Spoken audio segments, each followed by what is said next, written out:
ஆண்டவர் நமக்கு கொடுத்திருக்கிற ஒரு நல்ல வாக்குத்தத்தம். நீ அதை பின்தொடர், நீ அதை பின்தொடர். வேண்டாம் என்று விட்டுவிட்டதை, இனி இது சரியாகாது அப்படின்னு நினைச்சதை, இது நமக்கு கிடைப்பதற்கு வாய்ப்பில்லை அப்படின்னு நினைச்சதை, இல்லைன்னா நமக்கு இது லக்கில்ல போல தெரியுது, இது நமக்குரியது இல்லைன்னு போல தெரியுது அப்படின்னு எதெல்லாம் நீங்கள் அற்பமாய் இல்லைன்னால் விட்டு இருக்கிறீர்களோ, கர்த்தர் வாக்கு கொடுக்கிறார், சோர்ந்து போகாமல் சகலத்தையும் நீங்கள் பின்தொடர்வதற்கு ஆண்டவர் சொல்லுகிறார். அந்த முயற்சியை பின்தொடருங்கள், அந்த வேலையை பின்தொடருங்கள், அந்த சூழ்நிலையை பின்தொடருங்கள். ஆண்டவர் வாக்கு கொடுக்கிறார், நீ சகலத்தையும் திருப்பி கொள்ளுவாய். இழந்து போன அந்த மகிமை இந்த மாதம் நமக்கு திரும்ப வரப்போகிறது. இழந்து போன அந்த சுகத்தை இந்த மாதம் ஆண்டவர் நமக்கு திரும்ப தரப்போகிறார். எதெல்லாம் உங்களை விட்டு போச்சோ, எதெல்லாம் உங்களுக்கு கிடைக்காம போச்சோ, ஆண்டவர் வாக்கு கொடுக்கிறார், இந்த மாதம் நீ சகலத்தையும் திருப்பி கொள்ளுவாய். இந்த மாதம் அந்த அபிஷேகம் திரும்ப கிடைக்கும், அந்த ஊழிய தாகம் திரும்ப கிடைக்கும். கர்த்தர் வாக்கு கொடுக்கிறார், நெடு நாட்களாய் நீங்கள் காத்திருக்கிற அந்த காரியத்தை இந்த மாதம் ஆண்டவர் திரும்பவும் தருவேன் என்று கர்த்தர் வாக்கு கொடுக்கிறார். ஒன்றல்ல ரெண்டல்ல, கர்த்தர் வாக்கு கொடுக்கிறார், சகலத்தையும் திருப்பி கொள்ளுவாய். யோபு எப்படி தன்னுடைய வாழ்க்கையிலே இழந்து போனது அத்தனையும், அது மட்டுமல்லாமல் இரட்டத்தனையாய் திரும்ப பெற்று கொண்டாரோ, ஆண்டவர் வாக்கு கொடுக்கிறார், இல்லை நான் உனக்கு சகலத்தையும் திரும்ப தருவேன். அந்த குடும்ப சமாதானம் இந்த மாதத்திலே திரும்ப வரும். அந்த சந்தோஷத்தை ஆண்டவர் நமக்கு திரும்ப தரப்போகிறார். எல்லாருடைய கைகளை மேலே உயர்த்தி இந்த வார்த்தையை நான் நம்புற ஆண்டவரேன்னு சொல்லுங்க. நம்புற ஆண்டவரே, ஹல்லேலூயா. ஒரு நாள் அப்படியே கலகலகலன்னு ஆட்கள், ஒரு நாள் அவ்வளவு சந்தோஷமான இடம். ஆனால் அந்த மாதிரி பார்த்து ரொம்ப நாள் ஆயிடுச்சு. அந்த மாதிரி என்னுடைய இனி எனக்கு நடக்குமா? இனி அந்த நாள் அந்த மாதிரி ஒரு நாள் வருமா?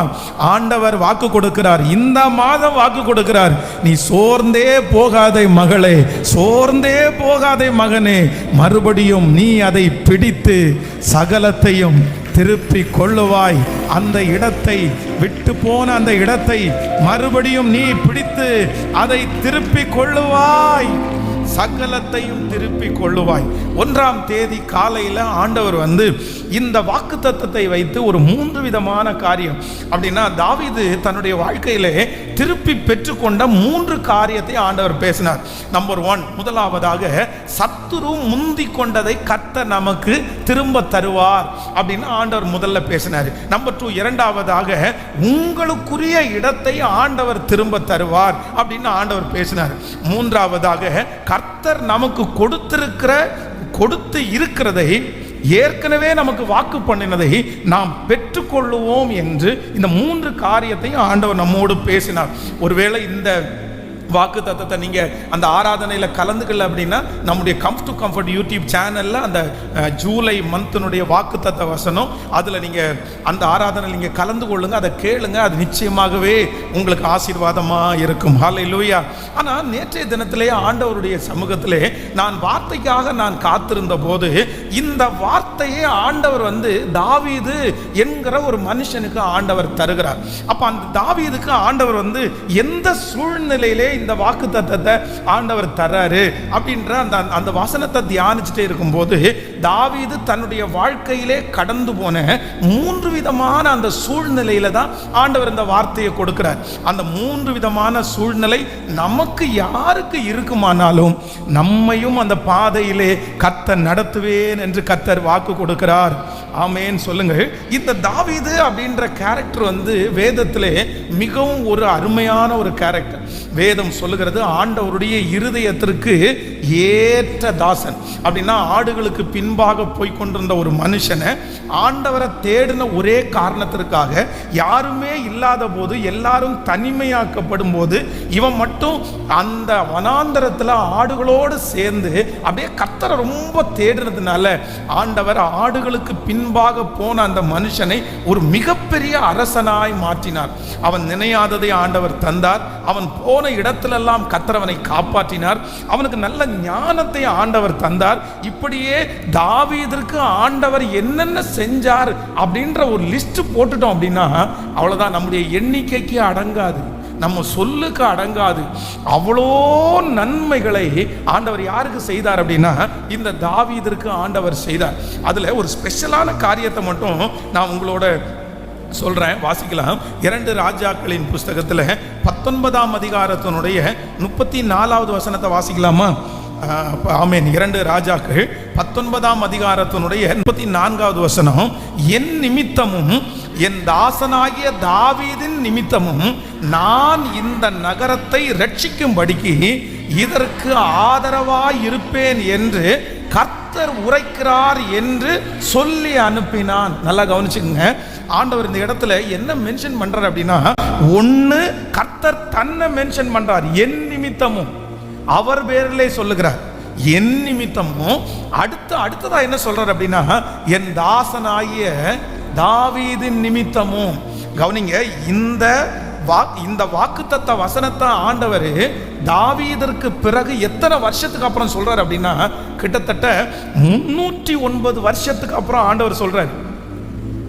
தாவீது இந்த உலகத்தை விட்டு போய் 309 வருஷம் தாண்டி ஆண்டவர் என்ன சொல்றாருன்னா, என் நிமித்தமும் என் தாசனாகிய தாவீதின் நிமித்தமும் நான் இந்த நகரத்தை ரட்சிக்கும்படிக்கு இதற்கு ஆதரவாய் இருப்பேன். கிட்டத்தட்ட 41 தலைமுறை தாண்டி ஆண்டவர் யாரை ஞாபகம் வச்சிருக்கிறார் அப்படின்னா தாவீதை ஞாபகம் வச்சிருக்கிறாரு. இந்த உலகத்தில் இருக்கிற நம்முடைய 3 தலைமுறைக்கு மேலே இருக்கிறவங்க நம்மளை ஞாபகம் வச்சிருக்க மாட்டாங்க. நமக்கு நிறைய பேருக்கு நம்முடைய அப்பாவை தெரியும், நிறைய பேருக்கு நம்முடைய தாத்தாவை தெரியும். ஆனால் நிறைய பேருக்கு தாத்தாவுடைய அப்பாவை தெரியாது, அவருடைய தாத்தாவை சுத்தமாகவே தெரியாது. அப்படி நம்ம யாருமே அவங்கள பார்த்ததே இல்லை. அவர்கள் நிறைய பேர் எண்ணமற்று போய்விட்டார்கள். ஆனால் வேதம் சொல்லுது, தாவீதை கிட்டத்தட்ட 14 தலைமுறை தாண்டி 309 வருஷம் தாண்டி ஆண்டவர் வாக்கு கொடுக்கிறார், என் தாசனாகிய தாவீதின் நிமித்தம். அந்த அளவிற்கு இந்த தாவீதை ஆண்டவர் எங்க வச்சிருந்தார் அப்படின்னா உன்னதமான ஒரு இடத்துல ஆண்டவர் வச்சிருந்தார். ஆனா இவனை உன்னதமான இடத்துல ஆண்டவர் வச்சிருக்கிறதுக்கு நிறைய குணங்கள் இவருக்குள்ள இருக்கிறது. அதுல ஒரு 3 மட்டும் இந்த சம்பவத்துல சொல்லி உங்களுக்காக ஜெபிக்கிறேன். நம்பர் 1, முதலாவதாக வாசிக்கலாம். ஸ்தோத்திரம். 1 சாமுவேல் 30ஆம் அதிகாரத்தினுடைய 22வது வசனத்தை வாசிக்க போறோம். 1 சாமுவேல் 30ஆம் அதிகாரம் 22வது வசனத்தை வாசிக்கலாம். அப்பொழுது தாவீதோடே நடந்து வந்த மனுஷரில் பொல்லாதவர்களும் பேலியாளும் மக்களுமான எல்லாரும் அவர்கள் எங்களோட வராதபடியினால் நாங்கள் திருப்பி கொண்ட கொள்ளை உடைமைகளில் அவர்களுக்கு ஒன்றும் கொடுப்பது இல்லை. அவர்கள் ஒவ்வொருவனும் தன் மனைவியையும் தன் பிள்ளையுமே அழைத்து கொண்டு போகட்டும். நல்லா கவனிச்சுங்க, இந்த இடத்துல தாவீதோட இருந்த மனுஷங்களை குறித்து என்ன சொல்லுது அப்படின்னு சொன்னா, பொல்லாதவர்களும் பேலியாளின் மக்களும். நல்லா நீங்க நோட் பண்ணி வச்சுங்க, பொல்லாதவர்களும் பேலியாளின் மக்களும். இன்னொரு வசனத்தை கூட வாசிக்கலாம். நீங்கள் 1 சாமுவேல் 22ஆம் அதிகாரத்தினுடைய 2வது வசனத்தை வாசிக்கலாமா? 1 சாமுவேல் 22ஆம் அதிகாரத்தினுடைய 2வது வசனம். ஒடுக்கப்பட்டவர்கள், கடன்பட்டவர்கள், முறுமுறுக்கிறவர்கள் யாவரும் அவனோடே கூடிக்கொண்டார்கள், அவன் அவர்களுக்கு தலைவனானான். இந்த பிரகாரமாக ஏறக்குறைய 400 பேர் அவனோடு இருந்தார்கள். நல்லா கவனிச்சுங்க ஆண்டவருடைய பிள்ளைகளே, இந்த சம்பவம் என்ன சம்பவம் அப்படின்னு சொன்னா, தாவீது இப்போ சவுலினாலே துரத்தப்பட்டு இவன் தன்னுடைய வீட்டிலே கூட இருக்க முடியாம இப்போ வெளியே வராரு பாருங்க. வெளியே வரும்போது இந்த தாவீதின் மேல நிறைய பேர் நேசமா இருக்கிறாங்க. தாவீதை ஆண்டவர் அபிஷேகிச்சிருக்கிறாரு, தாவீது ஒரு பெரிய ஊழியம் செய்ய போறான், அடுத்து இந்த நாட்டினுடைய ராஜாவா ஆண்டவர் தாவீதை தான் அபிஷேகம் பண்ணி இருக்கிறார் அப்படின்னு நிறைய பேருக்கு தெரியும். ஆனா நிறைய பேருக்கு தெரிஞ்சாலும் ஃபர்ஸ்ட் முதலிலே தாவீதோடு சேர்ந்தவங்க யார் அப்படின்னா 5 விதமான கேரக்டர் உள்ளவங்க. ஃபர்ஸ்ட் நம்பர் 1 ஒடுக்கப்பட்டவர்கள், நம்பர் 2 2வது கடன்பட்டவர்கள், 3வது முறுமுறுக்கிறவர்கள், 4வது 5வது அந்த 30ஆம் அதிகாரத்தில் வாசித்தோம், பொல்லாதவர்களும் பேலியாளின் மக்களும். கவனிங்க, என்ன யாரு தாவீதோடு சேர்ந்தவர்கள்? அவங்க வந்து யுத்த வீரர்கள், தாவீதோடு சேர்ந்தவங்க நல்ல கேரக்டர் உள்ளவங்க, தாவீதோடு சேர்ந்தவங்க நிறைய படித்தவங்க, தாவீதோட சேர்ந்தவங்க நிறைய பேர் மனசில் ரொம்ப வெளிச்சம் உள்ளவங்க அப்படின்னு வேதம் சொல்லலை.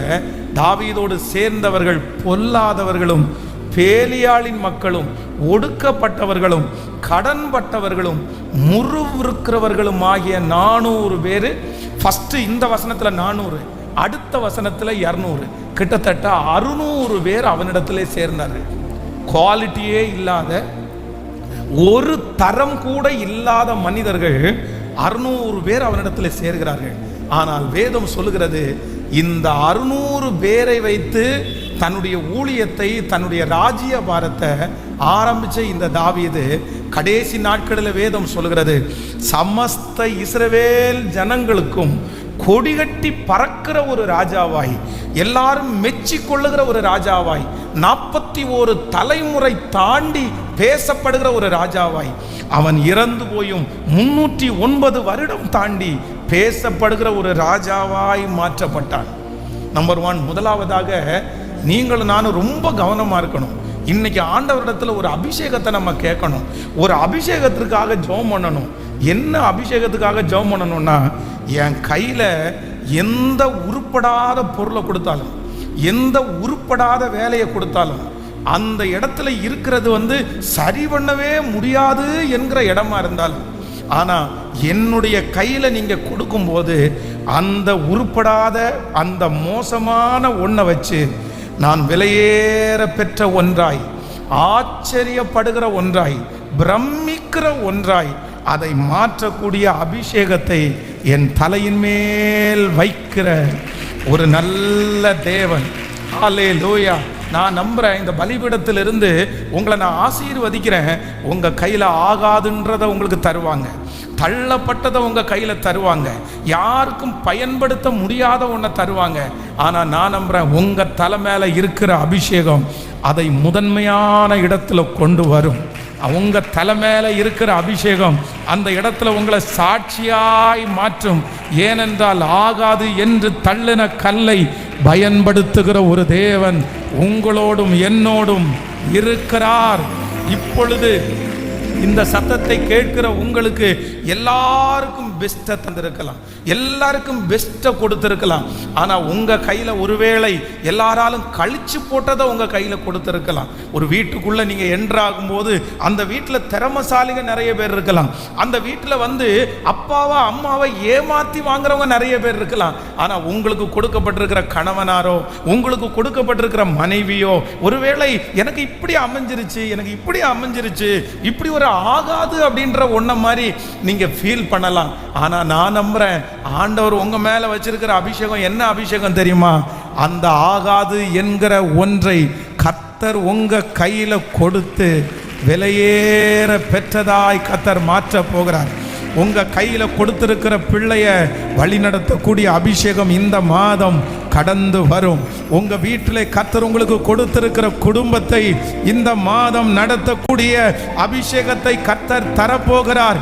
ஆகாது என்று சொல்லுகிற அனைத்தையும் என் கையில் ஆண்டவர் கொடுத்து என்னை நேர்த்தியாய் நடத்துகிறவர்.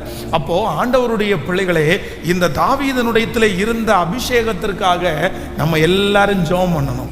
எதுக்கு ஜெபம் பண்ணணும் அப்படின்னு சொன்னா, ஆண்டவரே என்னுடைய கையில் எதை தந்தாலும் நான் என்ன பண்ணணும்னா அதை விலையேற பெற்றதாய் நான் மாற்றணும். எத்தனை பேர் ஆமோதிக்கிறீங்க? நீங்கள் அதுக்காக சோர்ந்து போகாதீங்க. சிலர் பாருங்க, அந்த பெஸ்ட்டை தந்தாதான் நிறைய பேருக்கு சந்தோஷமே வரும். அந்த பெஸ்ட்டுக்காக தான் நிறைய பேர் எதிர்பார்த்துட்டே இருப்பாங்க. அதுக்காக தான் ஒருவேளை நீங்கள் அதற்காக சூஸ் பண்ணுறதுல நான் சொல்ல வரல. எதேர்ச்சியாய் உங்கள் கையில் அமைஞ்சது அதுவாக இருக்கலாம். இந்த தாவீது சவுலோட இருக்கிறவங்க எல்லாம் பராக்கிரமசாலிகள், சவுலோட இருக்கிறவங்க எல்லாம் சமுதாயத்தில் பேர் பெற்றவர்கள். ஆனால் தாவீது துரத்தப்படும் போது அவனிடத்துல சேர்ந்தவங்க யார் தெரியுமா? அவனிடத்துல இருந்த டீம், அது 5 டீம். ஒடுக்கப்பட்டவங்க, கடன்பட்டவங்க, முறுமுறுக்கிறவங்க, பேலியாளின் மக்கள், பொல்லாதவர்கள். நம்ம என்ன நினைப்போம்? நானே இப்படி இருக்கிறேன்ப்பா, நீங்கள் தயவு செய்து என் கூட வராதிங்க. நானே இப்படி இருக்கிறேன்னா நீங்கள் கடன்பட்டவனும் ஒடுக்கப்பட்டவனும் ஒன்றை வச்சு நான் என்ன பண்ணுவேன்? உன்னை வச்சு நான் என்ன செய்வேன்?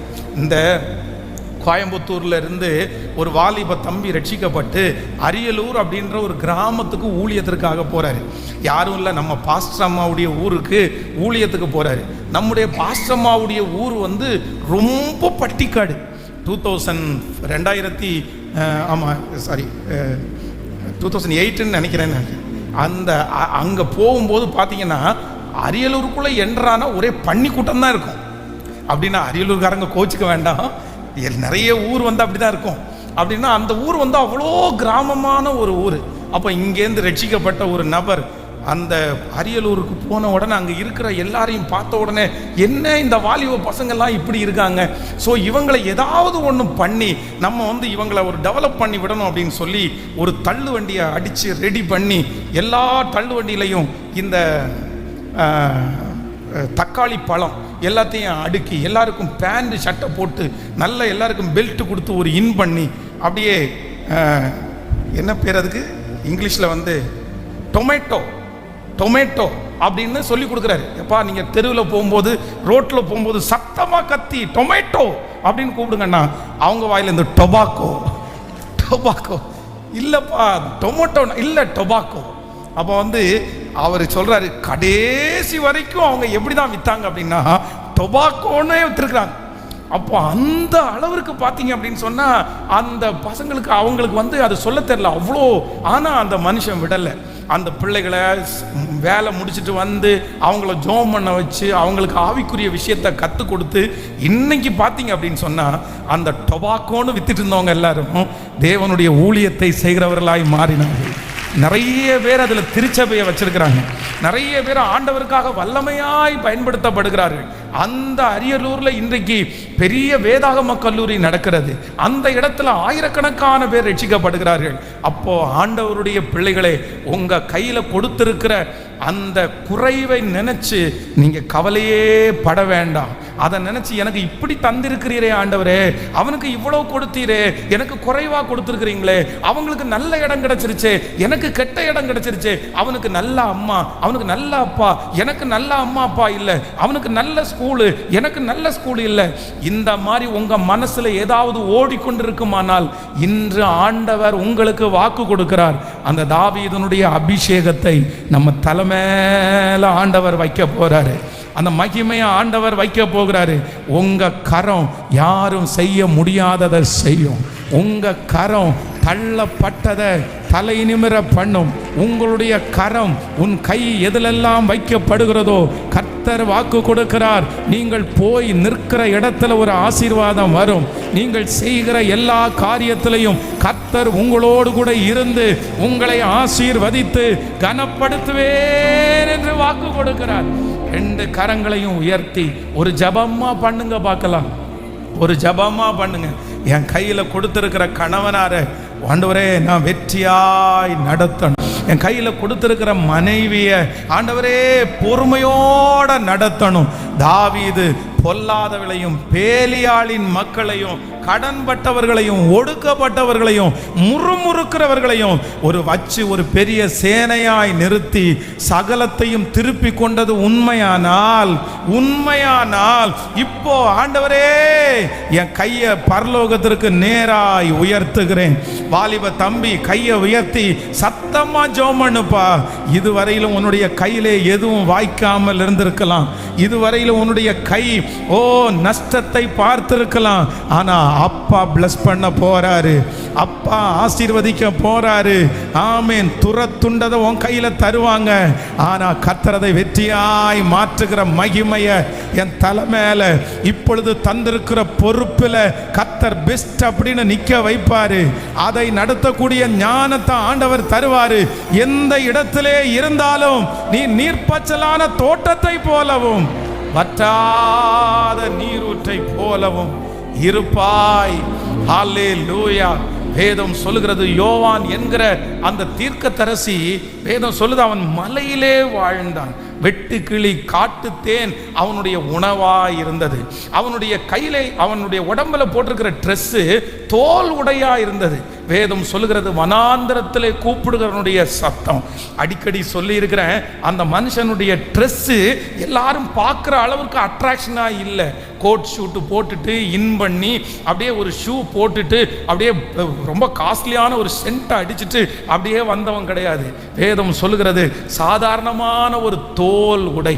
அப்போ இன்னும் அது மட்டும் இல்லை, அவன் சாப்பாடுற சாப்பாடு 5 ஸ்டார் ஹோட்டல்ல எல்லாம் சாப்பிடல, வெட்டுக்கிளி காட்டுத்தேன். வெட்டுக்கிளி அப்படின்றது காட்டில் இருக்கிற ஒரு செடி வகையை சேர்ந்தது. அந்த செடியையும் தேனையும் எடுத்தா அவன் சாப்பிட்டான், அவ்வளோதான். அவருடைய சாப்பாடு நல்லா இல்லை. அவன் தங்குற இடம் எங்க அப்படின்னா, வேதம் சொல்லுது சிட்டிக்குள்ள அவர் வாழல, அவர் வனாந்திரத்துல தான் வாழ்ந்தாரு, யாரும் இல்லாத இடத்துல தான் வாழ்ந்தாரு. அவர் இருந்த இடம் சரியில்லை, அவர் போட்டிருக்கிற ட்ரெஸ் அட்ராக்ஷனா இல்லை, அவர் சாப்பிட்ற சாப்பாடு பெரிய புஷ்டியா இல்லை. ஆனா வேதம் சொல்லுது, கிராமத்துல இருந்து சிட்டியிலே இருந்து அந்த தேவ மனுஷனிடத்துல போனவங்க யார் தெரியுமா? பெரிய பெரிய அதிபர்கள் எல்லாம் போனாங்க, அந்த இடத்துல இருக்கிற சேவகர்கள் போனாங்க. ரோம சாம்ராஜ்யத்தில் இருக்கிறவங்க அவ்வளவு சீக்கிரம் மனுஷங்களிடத்துல போய் நிற்க மாட்டாங்க. ஆனா ரோம சாம்ராஜ்யத்தில் இருக்கிற நிலைய லீடர்கள் போய் லைனா நின்னாங்க. என்ன கேட்டாங்க தெரியுமா? ரட்சிக்கப்படுவதற்கு நாங்கள் என்ன செய்யணும்? உடனே அவர் என்ன பிரசங்கம் பண்றாருன்னா, சமாதானமா இருங்கள், ஆண்டவர் உங்களை ஆசீர்வதிப்பார் அப்படின்னு எல்லாம் சொல்லல. விரியன் பாம்பு குட்டிகளே, வரும் கோபத்திற்கு உங்களை தப்பித்துக் கொள்ள வழிகாட்டினவன் யார்? நல்ல கனிகளை கொடுங்கள், நல்ல கனிகளை கொடாத மரங்கள் வெட்டுண்டு அக்னியிலே போடப்படும். அவருடைய பிரசங்கம் காரசாரமா இருந்துச்சு. அவருடைய பிரசங்கம் அப்படியே ஊன்ற குத்துறது மாதிரி இருந்துச்சு. பிரசங்கம் கேட்கிறது மாதிரி இல்லை, ட்ரெஸ் அட்ராக்ஷன் இல்லை, சாப்பாடு அந்த அளவுக்கு இல்லை, தங்கி இருக்கிற இடம் அந்த அளவுக்கு இல்லை. ஆனா வனாந்தரத்தில் 10,000 பேர் அந்த மனுஷனை தேடி போக முடியுமானால், அவருடைய கையிலே இருக்கிற அபிஷேகம் எந்த இடத்திலே இருந்தாலும் ஆட்களை கொண்டு வந்து சேர்க்கும். மலை மேல் இருக்கிற பட்டணம் மறைந்திருக்க மாட்டாது. இந்த சூரியனை எந்த போர்வையினாலும் போத்தி மறைக்க பண்ண முடியாது. ஹல்லேலூயா. ஆண்டவர் இன்றைக்கு இந்த சத்தத்தை கேட்கிற நீங்க நம்புங்க. எது நம்புங்க அப்படின்னு சொன்னா, ஆகாததை உங்க கையில கொடுத்தாலும் நீங்க எப்படி மாற்றுவீங்க? சொல்லுங்க, சத்தமா சொல்லுங்க. இவரை விலையேற பெற்றதா, என் மேல அந்த அபிஷேகத்தை வைங்கப்பா, என் மேல அந்த அபிஷேகத்தை வைங்கப்பா. எத்தனை பேர் நம்புறீங்க? கைகளை அசைத்து ஒரு ஹல்லேலூயா. இது நிச்சயமாகவே உங்களுக்கு நடக்கும் என்று நான் நம்புறேன். உண்மையிலே நான் என்னுடைய சின்ன பிராயத்தில் வாங்கின அதிகமான திட்டு என்ன திட்டு தான் வாங்கியிருக்கேன்னா, இவன் கையில் கொடுத்தா ஒன்று கூட என்ன பண்ணாது, உருப்படாது. இவன் கையில் எது கொடுத்தாலும் உருப்படாது. இவன் எல்லாத்தையுமே உடைப்பான், இவன் எல்லாத்தையுமே தொலைப்பான். யார் கையிலையும் விழுந்து உடையாது, நம்ம கையில் விழுந்து தான் அது உடையும். என் கையில் விழுந்து தான் உடையணும்னு இருக்குதா? 9th 10th ஸ்டாண்டர்டு முடிச்சுட்டு வேலைக்கு போன இடத்துல பார்த்தீங்கன்னா, அந்த மேனேஜர் ஓயாமல் திட்டுவார். எல்லாத்துலேயும் நான் தான் தப்பு பண்ணுவேன், உனக்கு புரியவே புரியாதாடா, உனக்கு மண்டையில் மசாலா இருக்கா இல்லையா அப்படின்னு எல்லாம் கேட்டிருக்காங்க. ஆனால் உண்மையிலே ஆண்டவருடைய பிள்ளைகளே, ஞானத்திற்காக ஜெபம் பண்ணி இருக்கிறேன். என் கையில் கொடுக்கறத பெஸ்ட்டாக மாற்றக்கூடிய அபிஷேகத்தை எனக்கு வைங்கன்ற 40 அந்த ஜெப குறிப்பில் அது ஒரு ஜெப குறிப்பாக வைத்திருக்கிறேன். கடந்த சில மாதங்களுக்கு முன்பாக ஒரு நல்ல சந்தோஷமான ஒரு திருமணம் நடந்து அவங்களுக்கு 40வது வருஷம் நடக்குது. அவங்க 2 பேரும் ரொம்ப வயசாயிட்டாங்க. அவங்களுக்கு அந்த ஜெபத்தை நடத்த போகும்போது அங்கே இருக்கிற கணவன் மனைவி 2 பேரும் சாட்சி சொல்றதுக்கு டைம் கொடுத்தாங்க. டைம் கொடுக்கும்போது அந்த மனைவி அவ்வளோ ஃபங்க்ஷனில் நிறைய பேர் வந்திருக்கிறாங்க. அந்த மனைவி எழும்பி நின்று, இந்த 40 வருஷமும் இவரோட நான் எப்படி குப்பை கொட்டுறேன்னு தெரியுமா அப்படின்னு ஆரம்பிச்சு அவர் என்னென்ன பண்ணினாரோ எல்லா நெகட்டிவையும் சொல்கிறாங்க. எனக்கு ரொம்ப கஷ்டமாக இருந்துச்சு. அப்படியே அந்த அட்மாஸ்பியரை பார்த்தீங்க அப்படின்னு சொன்னால், அந்த அட்மாஸ்பியர் ஒரு நல்ல அக்கேஷன், அது ஒரு சந்தோஷமான நிகழ்ச்சி. அதில் எல்லாம் பிரியாணி ஆர்டர் பண்ணியிருக்காங்க. அந்த பசங்க எல்லாம் ஃபாரின்ல இருக்காங்க. எல்லாரும் ரொம்ப வெரைட்டியான ஃபுட் ஆர்டர் பண்ணியிருக்காங்க. சாப்பாடு வந்துருச்சு, எல்லாம் டெக்கரேஷன் இருக்குது. இவங்க 2 பேரும் நல்லா ட்ரெஸ் பண்ணியிருக்கிறாங்க. 100கணக்கான பெரியவர்கள் வந்திருக்கிறாங்க. இந்த அம்மா அந்த ஐயாவை குறித்து சாட்சி சொல்கிறேன்னு சொல்லிட்டு ரொம்ப மட்டமாக பேசிகிட்டு இருக்காங்க. எல்லாரும் அப்படியே கப்பு சுப்புன்னு ஆயிட்டாங்க. அந்த சந்தோஷமான அந்த நிகழ்ச்சி அப்படியே சோகமாய் ஒரு தொய்வு வந்துச்சு. அடுத்து ஒரு 20 மினிட்ஸ் என் கையில் கொடுத்தாங்க. நான் எழும்பி நின்று ஒரு சின்ன சம்பவத்தை சொல்லி அவ்வளோதான். அந்த ஆண்டவருடைய வார்த்தையை பேசி கடைசியில் ஒப்பு கொடுக்க வச்சுட்டு அப்படியே ஜெபம் பண்ணி முடிக்கும்போது ஆண்டவருடைய பெரிய தயவு, எல்லாரும் முகத்துலையும் ஒரு சிரிப்பு. அப்புறம் அவங்க 2 பேரையும் பார்த்து, 40 வருஷமாயி இப்படி சண்டை போட்டாலும் இவ்வளவு வாக்குவாதம் நடந்தாலும் ஒன்றா கை கோர்த்துல இருக்கிறீங்க, உங்களை மாதிரி எந்த குடும்பம் வரும்னு ஒரு 5 நிமிஷம் பேசினேன்னா 2 பேரும் அங்கேயே கட்டி பிடிச்சிட்டாங்க. அப்போது நான் என்ன ஆண்டவருக்கு நன்றி செலுத்துகிறேன் அப்படின்னா, என் தேவன் பேதைகளை ஞானியாய் மாற்றுகிறார். உங்களுக்கு அப்படி நடக்கும். நீங்க கலங்கின இடத்துல போய் நிற்பீங்க, அந்த இடத்துல சமாதானம் வரும். நீங்க துக்கமான ஒரு இடத்துல போய் நிற்பீங்க, அந்த இடத்துல கர்த்தர் உங்க மூலமா ஒரு சந்தோஷத்தை தருவாரு. கேளுங்க, கையை உயர்த்தி, இந்த அபிஷேகம் என் தலை மேல வேணும் ஆண்டவரே, நன்றியப்பா நன்றியப்பா. ஆகாது என்று தள்ளின கல்லை தலைக்கு மூளை கல்லாய் மாற்றின கர்த்தர். இது ஆமென். 2 சாமுவேல் 23ஆம் அதிகாரத்தினுடைய 8வது வசனத்திலிருந்து 39வது வசனம் வரைக்கும் வாசிச்சு பார்ப்பீங்கன்னா நீங்க எழுதிக்கிங்க. தாவீதிற்கு இருந்த பராக்கிரமசாலிகளின் நாமங்களாவன. கவனிங்க, இது வாசிச்சா அப்படியே ஒவ்வொருத்தருடைய பேரா வந்துட்டே இருக்கும். கிட்டத்தட்ட 37 பராக்கிரமசாலிகள் இருந்திருக்கிறாரு. எந்த கூட்டத்தில் வந்து முதல்ல தாவீதிடத்துல வந்து சேர்ந்தவங்க யாரு? கடன்பட்டவர்கள், ஒடுக்கப்பட்டவர்கள், முறுமுறுக்கிறவர்கள், பொல்லாதவர்கள், பேலியாளின் மக்கள். ஆனா இங்க இந்த சாமுவேல் 23ஆம் அதிகாரத்தில் வேதம் சொல்லுது, அவன்கிட்ட இருக்கிறவங்க யார் அப்படின்னு சொன்னா 37 பேர் பராக்கிரமசாலிகள். ஹல்லேலூயா.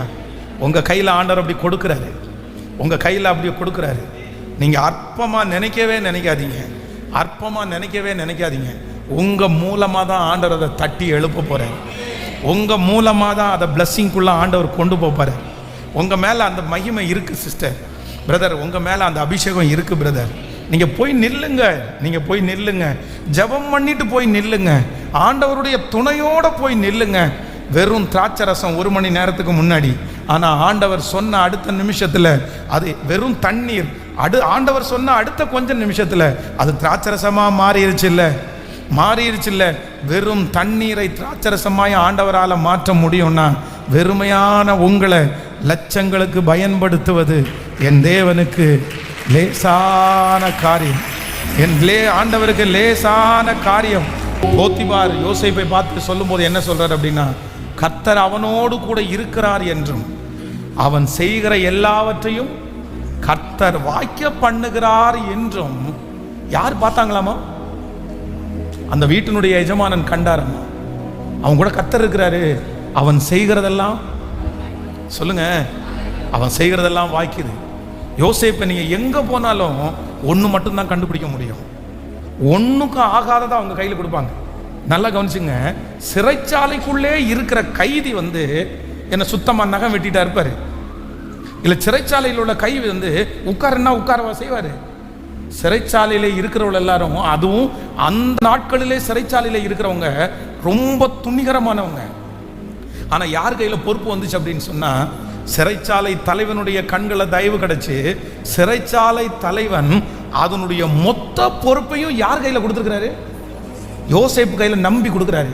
காரணம் என்ன அப்படின்னா, எவ்வளவு மோசமான ஆளை இவன் கையில் கொடுத்தாலும் 5 நிமிஷத்துக்குள்ள இவன் என்ன பண்ணிடுவான்னா, இவன் ரெடி பண்ணிடுவான்ப்பா. ஏன்னா இவன் தலை மேலே ஒரு அபிஷேகம் இருக்குது. எப்பேற்பட்ட மனுஷனையும் இவன் என்ன பண்ணுவான் அப்படின்னா சரி பண்ணிடுவான். சிஸ்டர், ரொம்ப கவனமாக இருங்க சிஸ்டர். நீங்கள் ஜெபம் பண்ணுங்க. ஒரு குடும்பத்தை கட்டுறதுக்கும் உங்களால் முடியும், ஒரு குடும்பத்தை உடைக்கிறதுக்கும் உங்களால் முடியும். ஒரு கணவனாரை ஒரு நல்ல வழியில் கொண்டு வந்து அவரை ஒரு வெற்றியாளராக நிறுத்துறதுக்கும் உங்களுக்கு முடியும். அதே நேரத்தில் உங்கள் கணவனாரை ஒன்றுக்கும் ஆகாதவனாக மாற்றுறதுக்கும் உங்களால் முடியும். பிரதர், நீங்களும் கவனமாக இருங்க.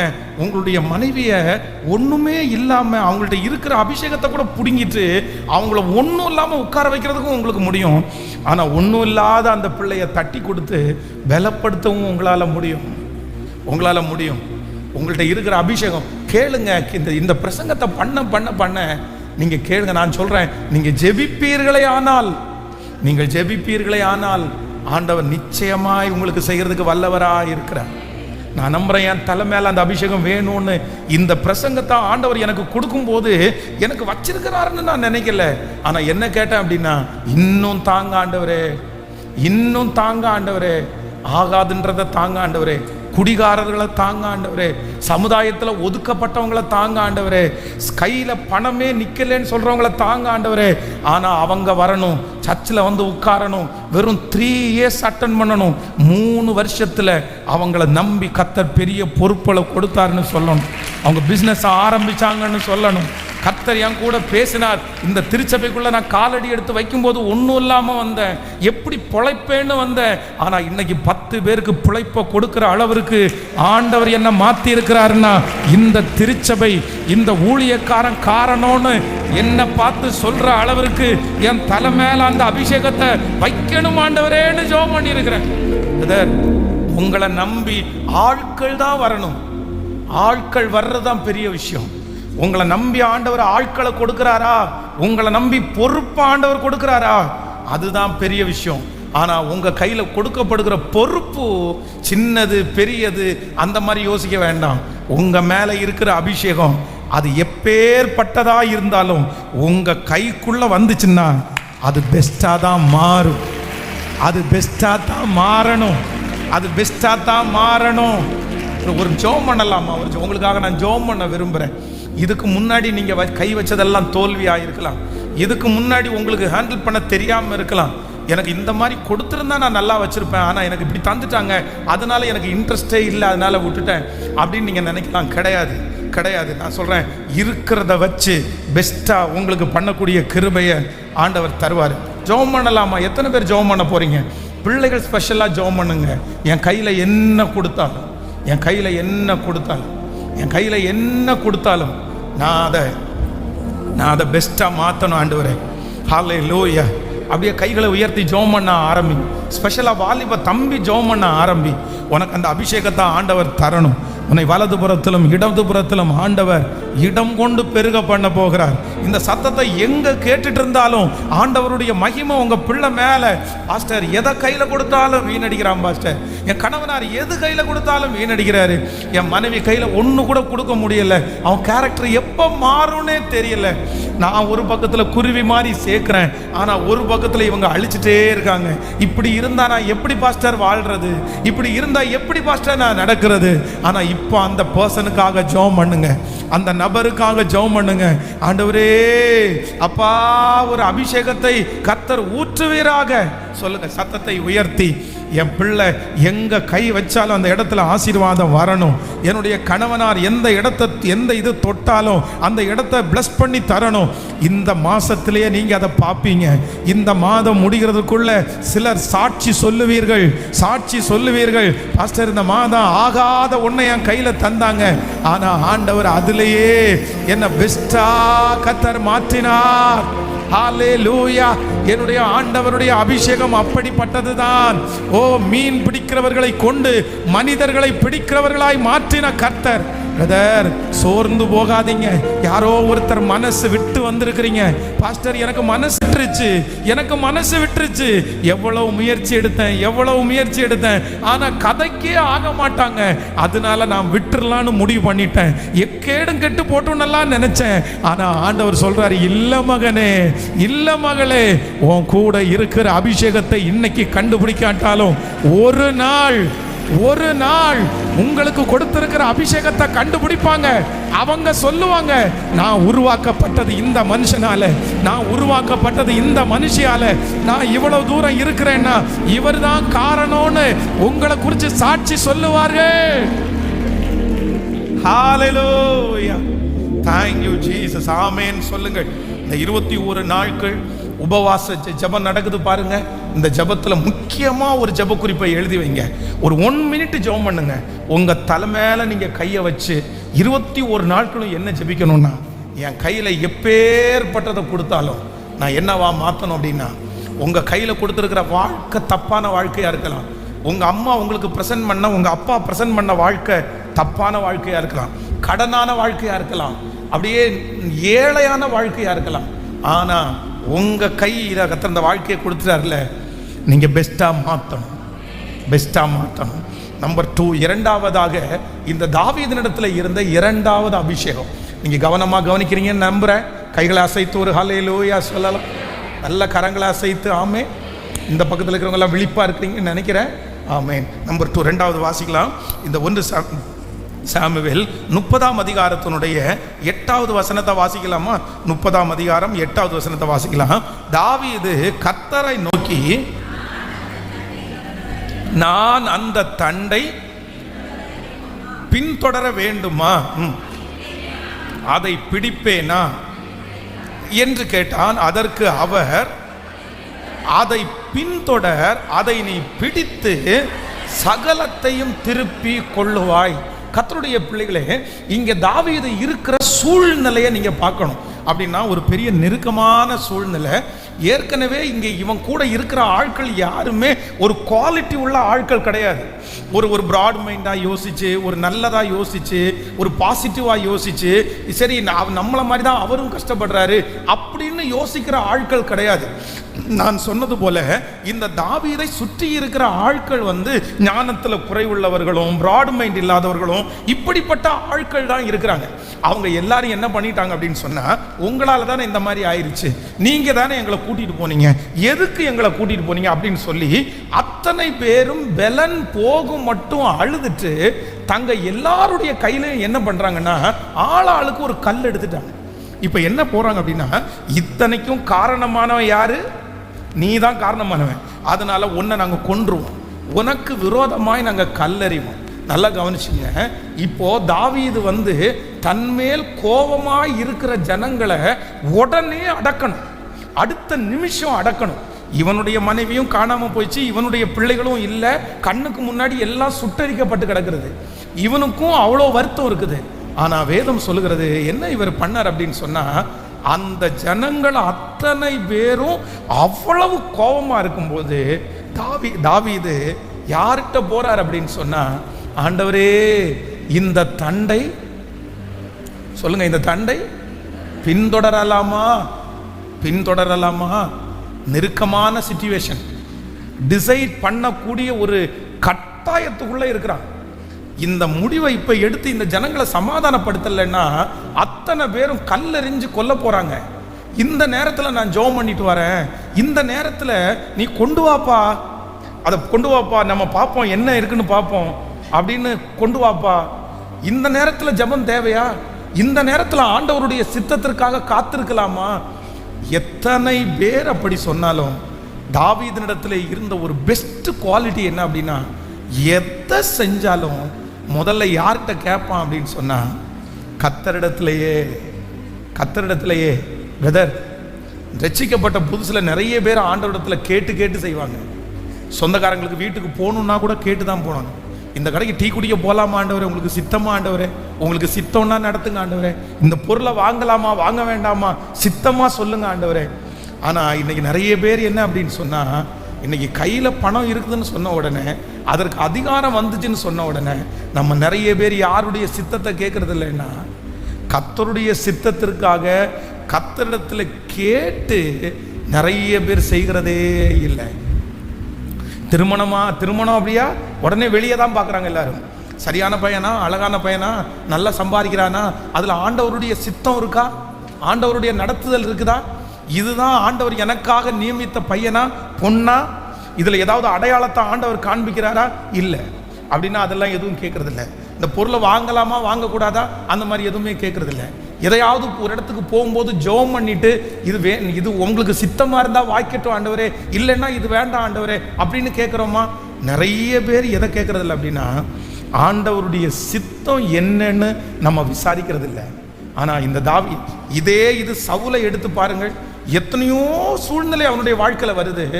ஆனால் எங்கே போய் நின்னா அப்படின்னா, ஆண்டவரிடத்துல கேட்காம சூனியக்காரியிடத்துல போய் நின்னான்.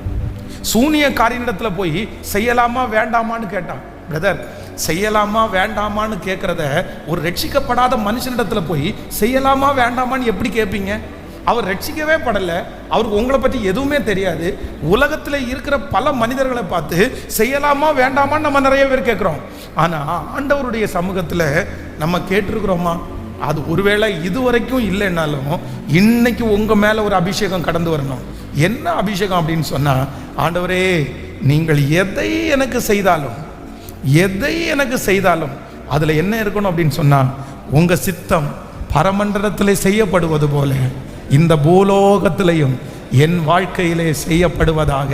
உமக்கு சித்தம் இல்லாதது எனக்கு வேண்டாம், உமக்கு சித்தம் இல்லாதது எனக்கு தர வேண்டாம். நான் எந்த காரியத்தில் ஈடுபட்டாலும், எந்த காரியத்தை நீர் எனக்கு தந்தாலும் அதுல என்ன இருக்கணும் அப்படின்னா, உங்க சித்தம் மட்டும்தான் நடக்கணும்.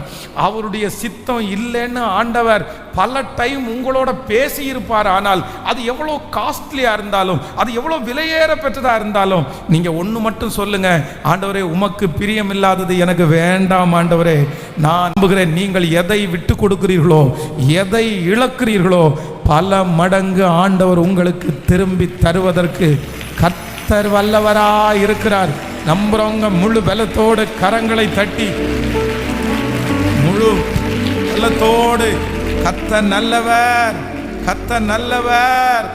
தேவ சித்தம், தேவனுடைய விருப்பம் என்னுடைய வாழ்க்கையில என்ன பண்ணணும்னா, நிறைவேற நான் காத்திருப்பேன். எந்த அவசரமான சூழ்நிலையா இருந்தாலும் ஆண்டவர் எதை விரும்ப மாட்டார் அப்படின்னா, அவருடைய சித்தம் இல்லாம போய் நிற்கிறத. இப்போ நல்லா கவனிச்சுக்குங்க, என்ன எல்லாரும் பாருங்க. யோசேப்பை குறித்து வேதம் சொல்லுது, அவன் சிறைச்சாலைக்குள்ள அவர் இருக்கிறாரு. அப்போ சிறைச்சாலைக்குள்ள இருக்கும்போது எப்படியாவது வெளியே போலாம் அப்படின்னு அவருக்கு தோணுது. உடனே அந்த பானபாத்திரக்காரனுக்கு சொப்பனம் சொல்றாருல்ல, அந்த சொப்பனத்தினுடைய அர்த்தம் நல்லா இருந்த உடனே அந்த பானபாத்திரக்காரனத்துல சொல்றாரு, எப்பா நீ 3 நாளைக்குள்ள ராஜா உன்னுடைய தலையை உயர்த்தி நீ முன்பு இருந்த அதே இடத்துல திரும்பவும் நீ வைக்கப்படுவ, உன்னை அதே போஸ்டிங் உனக்கு திரும்ப கிடைக்கும்.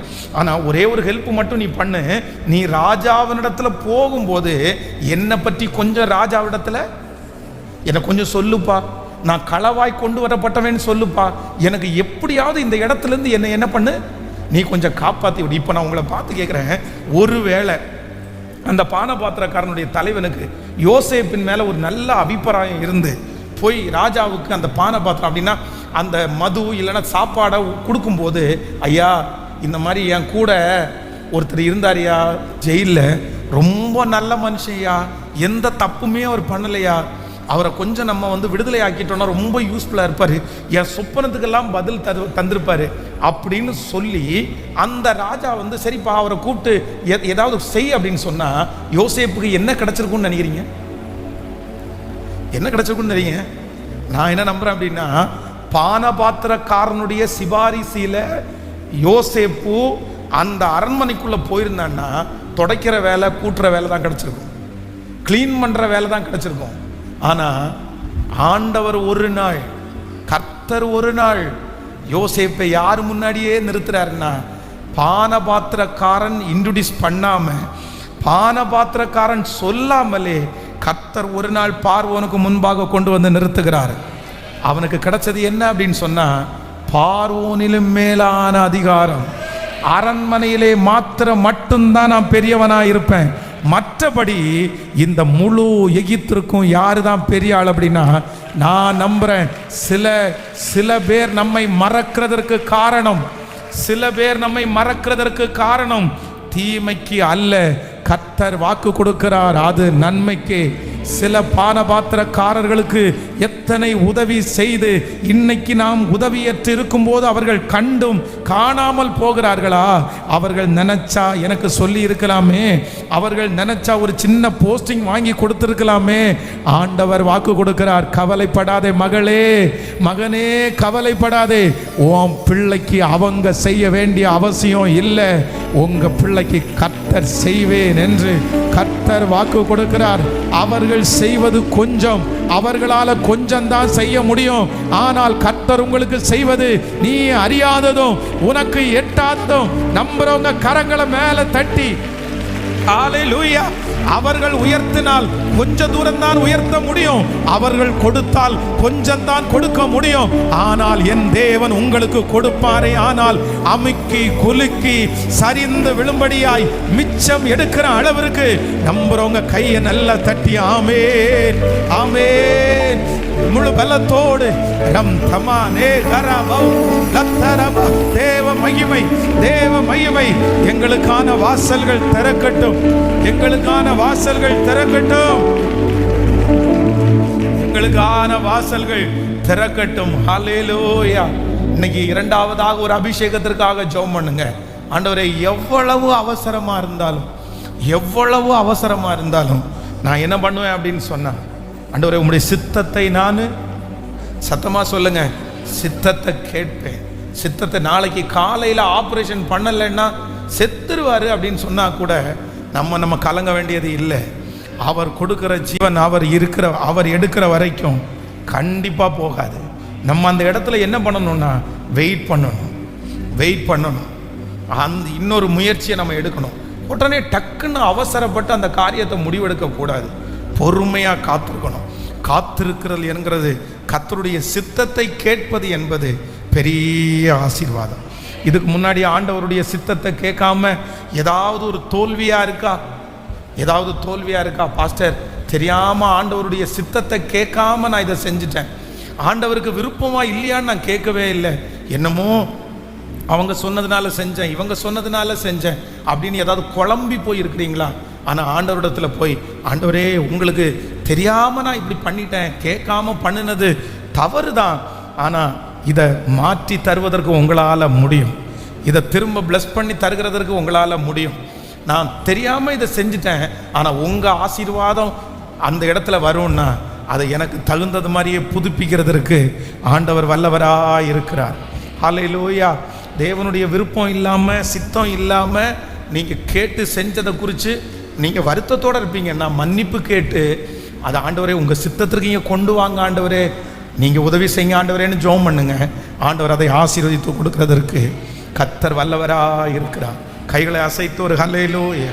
உங்கள் தலை மேலே கையை வச்சு ரெண்டாவது ஒரு அபிஷேகம் ஜெபம் பண்ணுங்க பார்க்கலாம். ஆண்டவரே, இன்று முதல் எனக்காக இருக்கலாம், என் பிள்ளைகளுக்காக இருக்கலாம், ஆண்டவரே எந்த காரியம் என்னாலும் உங்கள் சித்தம் இல்லாமல் ஒரு காரியம் கூட எனக்கு வேண்டாம் ஆண்டவரே, எனக்கு வேண்டாம் ஆண்டவரே.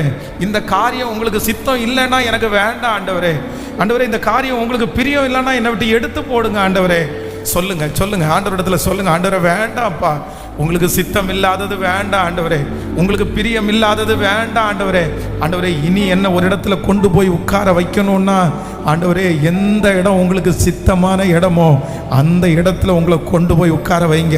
அந்த இடம் கஷ்டமா இருந்தா கூட எனக்கு எதிர்காலம் ஆசீர்வாதமா இருக்கும்னு நான் நம்புறேன். அந்த இடத்தை எனக்கு காண்பீங்க ஆண்டவரே, உங்க சித்தம் நடக்கட்டும். ஹல்லேலூயா. 100% ஆண்டவருடைய சித்தத்திற்காக காத்திருந்து, பாஸ்டர் நான் ஒரு லவ் கூட பண்ணலை, நான் ஆசைப்படக்கூட இல்லை, நான் 100% ஆண்டவருடைய சித்தத்துக்கு காத்திருந்தேன், ஆனால் என் குடும்ப வாழ்க்கை வெற்றியாக இல்லை, ஒரே சமாதான குறைவு அப்படின்னு யார் சொன்னாலும் ஆண்டவருடைய சித்தத்துக்கு தானே ஒப்பு கொடுத்தீங்க, ஜெபம் பண்ணி தானே அந்த காரியத்தை செஞ்சீங்க, காத்திருந்து தானே அந்த காரியத்தை செஞ்சீங்க. அவருடைய அனுமதி இல்லாமல் எதுவும் நடக்காது. நான் நம்புகிறேன், ஆரம்பம் அற்பமாக இருந்தாலும் முடிவை கர்த்தர் சம்பூரணமாக மாற்றுவார். கர்த்தருடைய சித்தத்தின்படி செய்வது ஆரம்பம் கஷ்டமாக இருந்தாலும் முடிவு சம்பூரணமாய் மாறும். ஹல்லேலூயா. நம்பர் 3, மூன்றாவதாக தாவீதினிடத்தில் இருந்த ஒரு பெரிய அபிஷேகம் வாசிக்கலாமா? 30ஆம் அதிகாரத்தினுடைய 11வது வசனத்திலிருந்து வாசிக்கலாமா? 30ஆம் அதிகாரம் 11வது வசனத்திலிருந்து, ஒரு எகிப்தியனை வெளியிலே அவனை கண்டு அவனை தாவீதினிடத்தில் கொண்டு வந்து புசிக்கிறதற்கு அவனுக்கு அப்பமும் குடிக்க தண்ணீரும் கொடுத்து அத்திப்பழ அடையின் ஒரு துண்டையும் வற்றலான 2 திராட்சை பழ குலையையும் அவனுக்கு கொடுத்தார். அதை அவன் சாப்பிட்ட பின்பு அவனுடைய உயிர் அவனுக்கு திரும்ப அவனுக்குள் வந்தது. அவன் ராப்பகல் 3 நாளாய் அப்பம் சாப்பிடாமலும் தண்ணீர் குடியாமலும் இருந்தான். தாவீது அவனை நோக்கி, நீ யாருடையவன், நீ எவ்விடத்தான் என்று கேட்டதற்கு அவன், நான் ஒரு அமலேக்கியனுடைய வேலைக்காரனாகிய எகிப்து தேசத்து பிள்ளை ஆண்டான். 3 நாளைக்கு முன் நான் வியாதிப்பட்ட போது என் எஜமானன் என்னை கைவிட்டான். நல்லா கவனிச்சுக்கங்க, நல்ல கவனமாய் கவனிங்கள். இந்த இந்த இடத்துல என்ன நடக்குது அப்படின்னு சொன்னா, அப்படின்னா இதுக்கு முன்னாடியே அமலேக்கியர் தென்புறத்து சீமையிலிருந்து வந்து, அப்படின்னா சிக்லாக்க வந்து யார் கொள்ளையிட்டான்னா அமலேக்கியர் கொள்ளையிடுறாங்க. இவங்க முன்னாடி வராம பின்னாடி வர்றாங்க. பின்னாடி வந்து தாவீது இல்லாத நேரத்தில், அந்த 600 பேரும் இல்லாத நேரத்தில் சிக்லாக்க கொள்ளையிட்டு அங்க இருக்கிற எல்லா வீடுகளையும் அவங்க எரித்து போட்டு அங்க இருக்கிற மனைவி பிள்ளைகள் எல்லாரையும் சிறைபிடித்து கொண்டு போறாங்க. அப்போ அந்த கூட்டத்தில் அவர்களோட வந்தவன் தான் யாரு? இந்த மனுஷன். ஆனா இவன் வர்ற வழியில இவனுக்கு என்ன ஆயிப்போச்சு அப்படின்னா, வியாதி ஆயிடுச்சு. இவன் நோயாயிட்டான், இவன் சிக்காயிட்டான். சிக்கான உடனே அந்த அமலேக்கியனுடைய தலைவன் என்ன பண்றான் அப்படின்னா, சிக்கான ஒரு ஆள் எனக்கு வேண்டாமப்பா, வேண்டாமப்பா, அவனை யாரும் கண்டுக்காதீங்க, நம்ம கிளம்புவோம், நம்ம ரொம்ப தூரம் போக வேண்டியது இருக்குது, நம்ம இந்த இடத்துல இவனுக்காக நின்றுட்டோம்னா இவனையும் தூக்கி சுமந்துட்டோம் அப்படின்னு சொன்னா நம்ம எதையுமே பண்ண முடியாது. அதனால அந்த மனுஷனை அங்கேயே விட்டுப்புட்டு இவங்க 3 நாள் பிரயாணம் போனாங்க. இந்த 3 டேஸும் அந்த மனுஷன் என்ன பண்ணல, அப்பமும் சாப்பிடல, தண்ணியும் குடிக்கல. நல்லா நினைச்சுக்கங்க, இந்த மனுஷன் யாருன்னே தெரியாது, எப்படி இந்த இடத்துல இப்படி விழுந்தான்னு தெரியாது. இவங்களுக்கு இருக்கிறதே கொஞ்சம் சாப்பாடு. இவங்களுடைய வீடு இருந்தா கூட ஏதாவது சமைச்சு கொண்டு வந்திருப்பாங்க. இவங்க வீடும் இல்லை, மனைவி இல்லை, பிள்ளைகள் இல்லை, ஏற்கனவே ஒரு யுத்தத்திற்கு போயிட்டு அதுலேருந்து ரிஜெக்ட் பண்ணிட்டு வர்றாங்க. இவங்க கையில் இருக்கிறதே கொஞ்சம். ஆனால் வேதம் சொல்லுகிறது, தாவீதினுடைய ஆட்கள் வந்து அவனுக்கு அப்பத்தையும் தண்ணீரையும் கொடுத்து, அவனுக்கு சில திராட்சை பழத்தை வற்றல்களை எல்லாம் கொடுத்து, வேதம் சொல்கிறது அவனுடைய உயிர் அவனுக்கு திரும்ப வந்தது. உடனே தாவீது கேட்குறாரு, நீ எவ்விடத்தான், நீ யாருப்பா, நீ யாருப்பா? உடனே அவன் உண்மையை சொல்கிறான், நான் யாரு? நான் ஒரு அமலேக்கியன். உடனே இந்த ஒரே ஒரு மனுஷனை வச்சு சகலத்தையும் திருப்பி கொள்கிறதற்கு ஆண்டவர் உதவி செய்தார். ஒரு மனுஷனுக்கு தேவையற்ற, ஒரு ராஜாவுக்கு தேவையற்ற ஒரு பாத்திரம், ஆனால் ஒரு ராஜாவுக்கு சகலத்தையும் திருப்பி கொள்வதற்கு பயன்படுகிற பாத்திரம். தாவீதினிடத்தில் இருக்கிற நம்பர் 3 3வது அபிஷேகம் என்ன அப்படின்னு சொன்னா, ஒரு ஆப்பர்ச்சுனிட்டியை கூட, ஒரு வாய்ப்பை கூட தாவீது எங்கேயுமே என்ன பண்ணலைன்னா தட்டி போடவே இல்லை, தட்டி போடவே இல்லை. சவுல் இடத்துல போய் நிற்கும் போது கோலியாத் வந்து நிற்கிறார். நான் இங்கு வந்ததற்கு முகாந்திரம் இல்லையா? நான் இங்க வந்ததுக்கு முகாந்திரம் இல்லையா? எந்த இடத்துலையும், எந்த இடத்துலையும் ஒரு ஆப்பர்ச்சுனிட்டி கூட, ஒரு வாய்ப்பு கூட, ஒரு வாய்ப்பு கூட. வேதம் சொல்லுகிறது, இந்த சிறியரில் ஒருவரையும் நம்ம என்னவா நினைக்க முடியாதுன்னா அற்பமா நினைக்க கூடாது, அற்பமா நினைக்க கூடாது. எந்த இடத்துல எப்படிப்பட்ட வாசல் திறக்குதுன்னு நமக்கு தெரியாது. ஆண்டவர் எப்பேற்பட்ட வாசலையும் முதல் வைக்கும்போது ஒரு குறுகின இடத்துல கர்த்தர் வைக்கலாம். நீங்க அதை அல்லல் தட்டி இது எனக்குரியது அல்லன்னு சொல்ல முடியாது. அந்த வாசல் தான் மிகப்பெரிய மகிமைக்கு போகிற இடமாகவே. ஹல்லேலூயா. இதுவரையிலும் உங்களுக்கு கொடுத்திருக்கிற சில ஆப்பர்ச்சுனிட்டியை, சில வாய்ப்புகளை நீங்க தட்டி போட்டிருக்கலாம், அதை வேண்டான்னு நீங்க போட்டிருக்கலாம். இவனால என்ன பிரயோஜனம் நமக்கு கிடைக்க போகுதுன்னு விட்டுருக்கலாம், இதுல என்ன பெரிய லாபம் அப்படின்னு நினைக்கலாம். ஆனா ஒன்று நினைத்து கொள்ளுங்கள், இன்று ஆண்டவரிடத்துல மன்னிப்பு கேளுங்கள். எனக்கு ஒரு அபிஷேகத்தை கொடும் ஆண்டவரே, நானும் என் பிள்ளைகளும் எந்த வாய்ப்பையும் என்ன பண்ணக்கூடாதுன்னா சொல்லுங்க. சத்தமா உங்க தலை மேல கையை வச்சு நீங்க ஜெபம் பண்ணுங்க. எனக்கு ஒரு அபிஷேகத்தை தாரும் ஆண்டவரே, எனக்கு ஒரு அபிஷேகத்தை தாரும் ஆண்டவரே, எனக்கு ஒரு அபிஷேகத்தை தாரும் ஆண்டவரே, முழு பலத்தோடு எனக்கு ஒரு அபிஷேகத்தை தாரும் ஆண்டவரே. ஒரு வாய்ப்பை கூட நான் தவற விடக்கூடாதுப்பா, ஒரு வாய்ப்பை கூட நான் தவற விடக்கூடாதுப்பா, ஒரு வாய்ப்பை கூட தவற விடக்கூடாது ஆண்டவரே. மற்றவர்களுக்கு பயன்படாததா இருக்கலாம், ஆனா எனக்கு அது பயன்படும். ஒரு நாள் எனக்கு பயன்படும். அந்த தாவீதனுடைய ஞானம் என் தலையின் மேல் வைக்கப்படுவதாக ஆண்டவரே, தாவீதனுடைய அந்த ஞானம் வைக்கப்படுவதாக. ஹல்லேலூயா. கைகளை உயர்த்தி ஒரு ஹல்லேலூயா, சத்தமா ஒரு ஹல்லேலூயா. உங்க கையில எந்த காரியத்தை ஆண்டவர் கொடுத்தாலும் நீங்க என்ன சொல்லக்கூடாது அப்படின்னு சொன்னா, நோ அப்படின்னு சொல்லக்கூடாது. பக்கத்துல கையை பிடிச்சு சொல்லுங்க, நோ அப்படின்னு சொல்லாதீங்க. வாய்ப்புகளுக்கு நோன்னு சொல்லாதீங்க. சோம்பேறித்தனத்தினால நோன்னு சொல்லாதீங்க. உழைக்க முடியாததுனால நோன்னு சொல்லாதீங்க. அது கர்த்தர் கொடுக்குற பெரிய வாய்ப்பாக இருக்கலாம். ஆமேன். நான் இந்த சம்பவத்தை நிறைய சொல்லியிருக்கேன்னு நினைக்கிறேன். இந்த கோயம்புத்தூரில் நான் பிரமிக்கத்தக்க ஒரு காரியம் அப்படின்னு சொன்னால், ஒரு கோயம்புத்தூர்லேயே இருக்கிறதுலே பார்த்தீங்க அப்படின்னா இந்த கேமரா, ஹார்ட் டிஸ்க்கு, இப்படிப்பட்ட கேமரா, இந்த ஃபோட்டோகிராஃபி சம்மந்தப்பட்டு விற்கிறதுல ஒரு கடை இருக்குது கோயம்புத்தூரில். கோயம்புத்தூர்லேயே நம்பர் 1 சேல் அந்த ஒரு கடைக்கு தான். எல்லா கடைகளை காட்டிலும் பெரிய வியாபாரி அவர் தான். இன்னும் கோடிக்கணக்கான சொத்து அவர் வைத்திருக்க. காந்திபுரத்தில் தான் அவங்களுடைய ஷோரூம் இருக்குது. அதான் நான் கரெக்டாக ஒரு 10 o'clock இருக்கும், 10 மணி இருக்கும். 10 மணிக்கு எனக்கு அன்னைக்கெல்லாம் சிடி தான் இருந்துச்சு. இந்த சிடி பார்த்தீங்கன்னா அந்த சிடியில் நம்ம ரைட் பண்ணி உள்ளுக்குள்ளே வச்சு நம்ம அனுப்புவோம். வீடியோ பார்க்கணும் சிடி பிளேயர் இருக்கும். கம்ப்யூட்டர் அப்படின்னாலும் சிடி பிளேயர் உள்ளே இருக்கும். அதில் போட்டு தான் அந்த எல்லாத்தையும் நம்ம அதை போட்டு தான் பார்ப்போம். அப்போ எனக்கு ஒரு சிடி இருக்குது. அந்த சிடியினுடைய பவுச் எனக்கு தேவைப்படுது. அப்போ அந்த பவுச் 5 rupees, 5 ரூபாய்.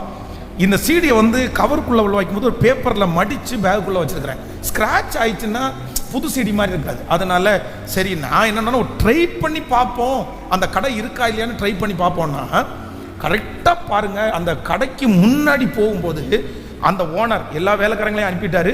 அந்த ஓனரே அந்த கடையை க்ளோஸ் பண்ணுறாரு, அந்த பூ போட்டு க்ளோஸ் பண்ணுறாரு. நான் போய் நிற்கிறேன். என்ன அப்படின்னு கேட்டார். இல்லை சார், எனக்கு ஒரு சிடி பவுச் எனக்கு வேணும், பட் நீங்கள் கடையை பூட்டிட்டீங்களே, எப்படி?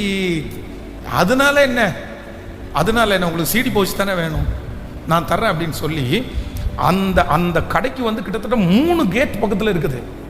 அவ்வளோ செக்யூரிட்டி, செக்யூரிட்டியான கடை, வேலைக்காரங்க யாருமே இல்லை. கிட்டத்தட்ட ஒரு 5 பூட்டு இருக்குன்னு வச்சுங்களேன். அவர் கடன் 5 பூட்டையும் ஒரு சிடி பவுச்சுக்காக திறந்தார். அவருடைய கடையை திறந்தீங்கன்னா அந்த பூஜை பண்றதுக்கு ஒரு சாமி வச்சிருப்பாருங்கல்ல, அந்த சாமிக்கு அவங்க போட்டிருக்கிற மாலை போட்டிருக்காங்கல்ல, அன்னைக்கு பார்த்தீங்கன்னா 1000 ரூபாய் நோட்டு இருக்குது, 1000 rupees நோட் இருக்கும். அந்த நோட்டு கிட்டத்தட்ட ஒரு 100 நோட்டு இருக்கும். 100 நோட்டை மாலையா கோத்து போட்டிருக்கிறார் அந்த சாமிக்கு. அன்னையினுடைய வருமானமே பல கோடிகள் வருமானம் இருக்கு. ஆனா அந்த கடையை திறந்து அந்த சிடி பவுச்சை என் கையில எடுத்து கொடுத்து அந்த 5 ரூபாய் என் கையில வாங்கினாரு பாருங்க. அவர் மிரண்டுட்டேன். நான் மிரண்டுட்டேன். நம்ம சிலர் நல்லா இருக்கிறத பார்த்து இவங்க என்ன இப்படி நல்லா ஆயிட்டாங்களே, சிலர் பொறாமப்படுறாங்க. சிலர் இவனுக்கு எங்க இருந்தோ வந்துச்சு, இவனுக்கு லாட்டரி அடிச்சிருச்சு, இவனுக்கு எங்கேயோ ஒரு மரம் நட்டுருக்கிறான், அப்படியே உழுக்கிறோன்னா மொத்தம் கீழே விழுது அப்படின்னு எல்லாம் நம்ம நினைச்சிருக்கிறோம். யாரோ கொடுத்துட்டாங்க, அவங்க அப்பா பெரிய ஆள் அப்படின்னு நினைச்சிருக்கிறோம். இல்லவே இல்லை. உலகத்திலே இருக்கிற, சாதிக்கிற, உலகத்திலே உயருகிற, உலகத்திலே வளருகிற ஆயிரக்கணக்கான தலைவர்கள் தங்கள் வாழ்க்கையிலே வருகிற ஒரு ஆப்பர்ச்சுனிட்டியை கூட என்ன பண்றதில்லை. சத்தமா சொல்லுங்க, கேட்கல. ஆனா நம்ம கொஞ்ச நேரம் தூங்குறதுக்காக நம்மளால தூக்கத்தை தியாகம் பண்ண முடியல. போனா போட்டும், இது இல்லைன்னா அடுத்தது, இது இல்லைன்னா அடுத்தது, இது இல்லைன்னா அடுத்தது. வேண்டாம் பிரதர் சிஸ்டர், கண்டிப்பா வேண்டாம். ஆண்டவர் உங்களை ஆசீர்வதிக்கிறதுக்கு விரும்புகிறார்.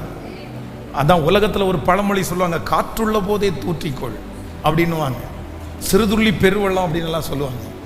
நான் நம்புறேன், நம்முடைய ஆண்டவர் யோசேப்பை குறித்து வேதத்தில் வாசிப்பீர்களேயானால், இந்த யோசேப்புக்கு முதல் கொடுத்த பொறுப்புனால தான் அவ்வளோ பெரிய பிரச்சனை. இவர் வீட்டுக்குள்ளே இல்லைன்னா அந்த பிரச்சனையே இல்லை. இப்போ ரெண்டாவது சிறைச்சாலையில் போய் ஒரு பொறுப்பு கொடுக்குது. நீங்க என்ன சொல்லியிருப்பீங்க? அப்பா சாமி, ஹலோ, ஏற்கனவே நீங்க கொடுத்ததெல்லாம், நீங்க சிரிக்கிறத பார்த்தா நிறைய பேர் அந்த மாதிரி சொல்லியிருப்பீங்க போல தெரியுது. ஏற்கனவே கொடுத்ததெல்லாம் போதும்ப்பா, நீங்க பாட்டுக்கு ஒரு பொறுப்பை என் தலை மேல வச்சுட்டு அதுல அப்புறம் கஷ்டப்படுத்தி என்னையே தூக்கி எங்க போடுவீங்க? சிறைச்சாலையிலே போடுவீங்க. எனக்கு இந்த பொறுப்பும் வேண்டாம், ஒன்றும் வேண்டாம், அதெல்லாம் நீங்களே வச்சுக்கோங்க. நான் சிறைச்சாலையில் வந்திருக்கிறேன்னா அந்த வேலையை மட்டும் நான் செஞ்சுட்டு போயிட்டே இருக்கிறேன். ஆனால் வேதம் சொல்லுது, யோசேப்பு விட்டு தரவே இல்லை, விட்டு கொடுக்கவே இல்லை. எனக்கு சிறைச்சாலை போஸ்டிங் கொடுக்குறீங்களா? ஏற்கனவே ஒன்றில் தோற்று போய் நான் பரவாயில்ல கொடுங்க, நான் செய்கிறேன். அடுத்து நம்பர் 3 மூணாவது ஒரு இடத்துல பார்வோனுக்கு முன்பாக வந்து நிற்கிறார். நிற்கும் போது சரி இவ்வளவு பெரிய சொற்பனம் சொல்லி அர்த்தமும் சொல்றியாப்பா, நான் என்னப்பா பண்றது, இதுக்கு என்ன செய்யணும்? உடனே அவன் ஆன்சர் சொல்றான், அதெல்லாம் ஒன்றும் இல்லை, நல்ல ஞானம் உள்ள ஒரே ஒருத்தரை தெரிந்து கொண்டு அவருடைய ஆளுகையில் எல்லாத்தையுமே ரெடி பண்ணுங்க, 7 வருஷம் ஆசீர்வாதமான காலத்தில் எல்லாத்தையும் சேர்த்துக்குங்க. ஆனா அந்த பார்வோன் என்ன சொல்றாரு அப்படின்னா, எப்பா எனக்கு நிறைய மந்திரவாதிங்க இருக்காங்க, எனக்கு நிறைய என்ன சுத்தி ஞானிங்க இருக்கிறாங்க, எனக்கு நிறைய தளபதிங்க இருக்கிறாங்க, ஆனா இவங்க எல்லாரையும் கம்பேர் பண்ணி பார்க்கும்போது என் கண்ணுக்கு யாரை தான் பெருசா தெரியுது சொல்லுங்க. இந்த வேலைக்கு இந்த பொறுப்புக்கு நீ தான் ஒரு சரியான ஆளு மாதிரி எனக்கு தெரியுது, உன்னை தவிர வேற யாருப்பா இருக்கா? நம்மளா இருந்தா என்ன பண்ணுவோம் தெரியுமா? ஐயோ துண்டை காணோம் துணியை காணோம், ஏற்கனவே போத்திபாருடைய வீட்டில் இருந்தது போதும், இந்த பொறுப்புன்னு ஒன்று கொடுத்தாங்க நம்ம தலை உருளும், பொறுப்புன்னு கொடுத்தாங்கன்னா நம்ம நிம்மதியாக தூங்கவே முடியாது. ஆனால் வேதம் என்ன சொல்லுது அப்படின்னு சொன்னா, யோசேப்பு ஒரு மறு உத்தரம் கூட சொல்லலை, ஒரு மறு உத்தரம் கூட சொல்லலை. நான் ஞானியா தெரியாது, நான் இந்த பொறுப்பை செய்வேனா தெரியாது, இது எப்படி போகும் தெரியாது, ஆனால் இது என்னை தேடி வந்திருக்குது, இது யார் எனக்கு கொண்டு கொடுத்தான்னு தெரியல, இது ஒருவேளை கர்த்தராலவே வந்திருக்கலாம், இது நஷ்டமோ லாபமோ இல்லை அப்படின்னா இதனால நான் நஷ்டமடைய போறதில்ல, செஞ்சதுனால என்ன வேலை தானே போகுது, உழைக்க தானே போறேன், செய்வலாம். ஒருவேளை இது நிமித்தம் என் தலையை உயர்த்துவதற்கு கர்த்தர் வல்லவராக இருக்கிறார். ஹல்லேலூயா ஹல்லேலூயா. எத்தனை பேர் ஆமோதிக்கிறீங்க? உங்களை கையை பிடிச்சி இழுத்து படிக்கட்டு மேலே நடக்க வைக்க மாட்டாங்க, படிக்கட்டை காமிக்கும் போது நம்ம தான் அதில் நம்ம தான் டிராவல் பண்ணணும், நம்ம தான் நடந்து வரணும். இந்த தரிசனம் உள்ளுக்குள்ளே இருக்கணும், தரிசனம் உள்ளுக்குள்ளே இருக்கணும், விஷன் உள்ளுக்குள்ளே இருக்கணும். என்னைக்கு தரிசனம் உங்களுக்குள்ள சாகுதோ அன்னைக்கே உங்களுடைய உயர்வு கட்டாச்சுன்னு அர்த்தம். தரிசனம் செத்துச்சுன்னா நீங்கள் வந்து உயிரோடே செத்துட்டீங்கன்னு அர்த்தம், அவ்வளோதான். அதுக்கு மேலே உங்களால் வளரவும் முடியாது உயரவும் முடியாது, வளரவும் முடியாது உயரவும் முடியாது. எத்தனை பேர் நீங்கள் ஒப்பு கொடுக்குறீங்க? எத்தனை பேர் ஒப்பு கொடுக்குறீங்க? கர்த்தர் இன்னைக்கு இந்த மாதம் நிறைய வாய்ப்புகளை உங்களுக்கு தரப்போகிறார். நீங்கள் இழந்து போன நிறைய வாய்ப்புகள் உங்களுக்கு கிடைக்க போகிறது. மறுபடியும் அந்த வாய்ப்புகளை ஆண்டவர் உங்களுக்கு தருவேன் என்று கர்த்தர் வாக்கு கொடுக்கிறார். ஆனால் நான் ஒன்று கூட தவறவே மாட்டேன் ஆண்டவரே, ஒன்று கூட தவறவே மாட்டேன் ஆண்டவரே. Thank you Jesus. எழுப்பி நிற்கலாமா? நீ சகலத்தையும் திருப்பி கொள்ளுவாய். கர்த்தர் தாவீது கர்த்தரை நோக்கி, நான் அந்த தண்டை பின்தொடர வேண்டுமா, அதை பிடிப்பேனா என்று கேட்டான். அதற்கு அவர், அதை பின்தொடர், நீ சகலத்தையும் திருப்பி கொள்ளுவாய், சகலத்தையும் திருப்பி கொள்ளுவாய், சகலத்தையும் திருப்பி கொள்ளுவாய். ஹல்லேலூயா ஹல்லேலூயா. இழந்து போனதை தேடி வந்த கர்த்தர் மறுபடியும் மறுபடியும் இந்த வார்த்தையை கொடுத்து ஆண்டவர் நிறைய பேரை ஊக்குவித்து கொண்டே இருக்கிறார், உற்சாகப்படுத்தி கொண்டே இருக்கிறார். சொல்லுங்க, கைகளை உயர்த்தி, இந்த வார்த்தை என்னுடைய வாழ்க்கையில நடக்க போகிறதற்காக உமக்கு ஸ்தோத்திரம் என்று சொல்லுங்க. முழு பலத்தோட சொல்லுங்க பார்க்கலாம், முழு பலத்தோட சொல்லுங்க பார்க்கலாம். ஹல்லேலூயா. மேற்கு கிழக்கு வடக்கு தெற்கு நான் பரம்ப போகிறேன், சொன்னதை செய்யும் அளவும் ஆண்டவர் என்னை கைவிட போவது இல்லை, கைவிட போவது இல்லை. பூமியின் வம்சங்கள் எனக்குள் என் சந்ததிக்குள் ஆசீர்வதிக்கப்படுவதை என்னுடைய கண்கள் பார்க்க போகிறது, என் கண்கள் பார்க்க போகிறது. சேர்ந்து கரங்களை தட்டி பாடி ஆண்டவரை மகிமைப்படுத்த போகிறோம். ஹல்லேலூயா.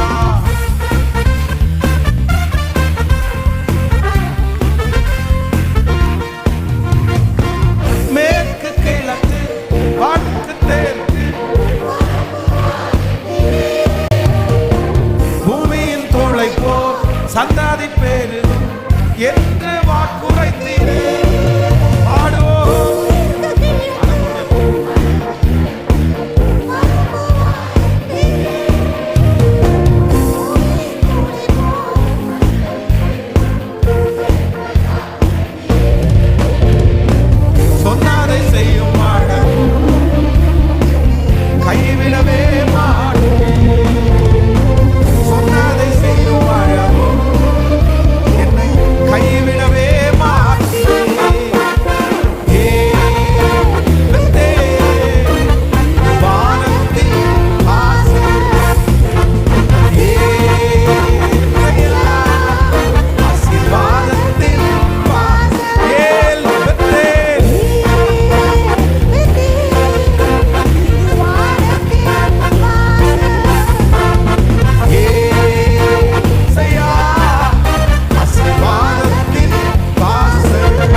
thirst அப்படின்னா தாகம். இந்த தாகம் குறைஞ்சிருச்சுன்னா உங்களுடைய எல்லா ஆசீர்வாதமும், உங்களுடைய வளர்ச்சி குறைஞ்சிருச்சு, உங்களுடைய உயர்வு குறைஞ்சிருச்சு. எது தாகம் குறையாம பார்த்துக்கணும், தாகம் குறையாம பார்த்துக்கணும். ஸோ ஆண்டவர் உங்களோடு கூட இருப்பார். இந்த 3 அபிஷேகத்திற்காகவும் இந்த 21 நாட்களும் நீங்கள் ஜெபம் பண்ணுங்க. ஆமென். ஆண்டவரே, உம்முடைய பிள்ளைகளுக்காக ஜெபிக்கிறேன். அவர்கள் கைகளில் வைத்திருக்கிற தசம பாகத்திற்காக, காணிக்கைகளுக்காக 1000 மடங்கு உங்கள் பிள்ளைகளை ஆசீர்வதிங்க ஆண்டவரே. கோடிகளாய் பெருக பண்ணுங்க ஆண்டவரே. நிறைய கொடுங்க ஆண்டவரே. எங்கள் பிள்ளைகள் ஆண்டவரே, நீ சொன்னீங்கல்ல, அநேகம் ஜாதிகளுக்கு நீ கடன் கொடுப்பாய், நீயோ கடன் வாங்காதிருப்பாய். அந்த வார்த்தை எங்கள் பிள்ளைகளுக்கு அப்படியே நிறைவேறட்டும். நீர் கூட இரும். இயேசுவின் மூலம் பிதாவே.